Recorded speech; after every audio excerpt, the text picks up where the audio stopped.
things that we buy make up around 10% of our ecological footprint, but the shelf life of these goods is often very short. In fact, the average UK home throws away over 1 tonne of materials every year.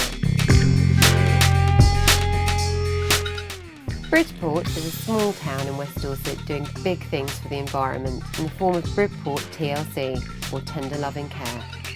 A centre for recycling in the middle of town, they divert 4 tonnes of waste material away from landfill every week.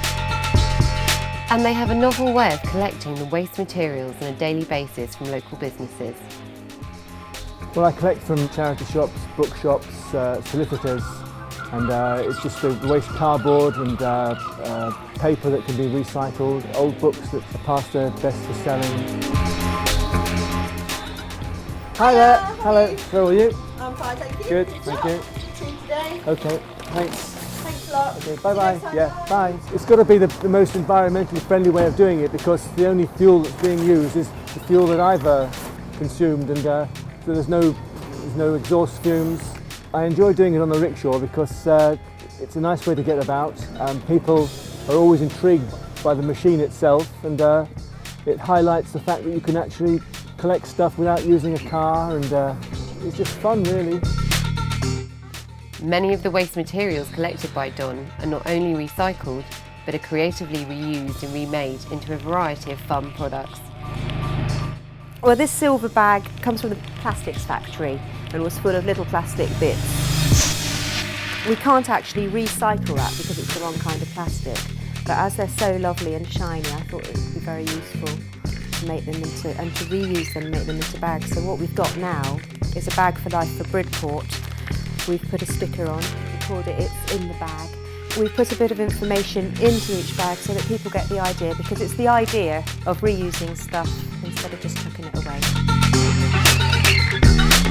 I've been going round to all the local primary schools collecting their paper for about a year, and I realised that there's no school uniform recycling apart from in one of the schools in the area. And so we thought we could collect all the bits of school uniform that people don't want anymore, and it saves those people on low income having to go and buy new.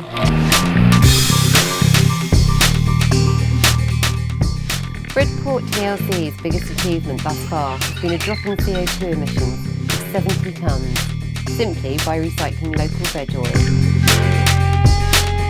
For every tonne of biodiesel we produce, we're saving 2 tonnes of carbon dioxide.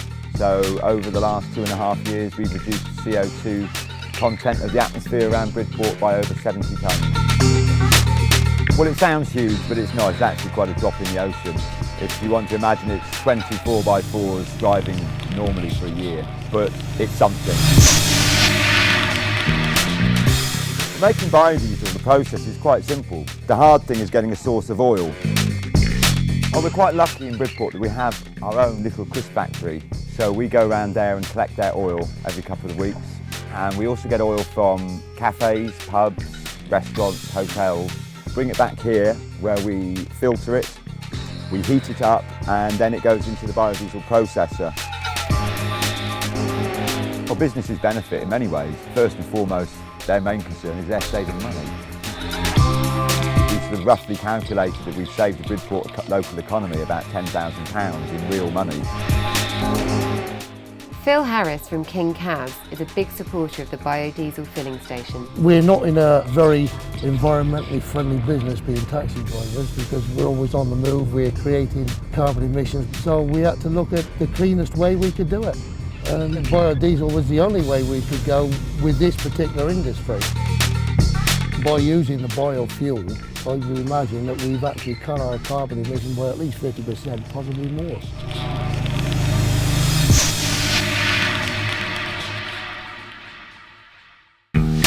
Log on to www.org.uk/calculator to learn more about ecological debt and find out your own ecological footprint. You can also join thousands of other people who have found tips on the best way to reduce your impact on the world.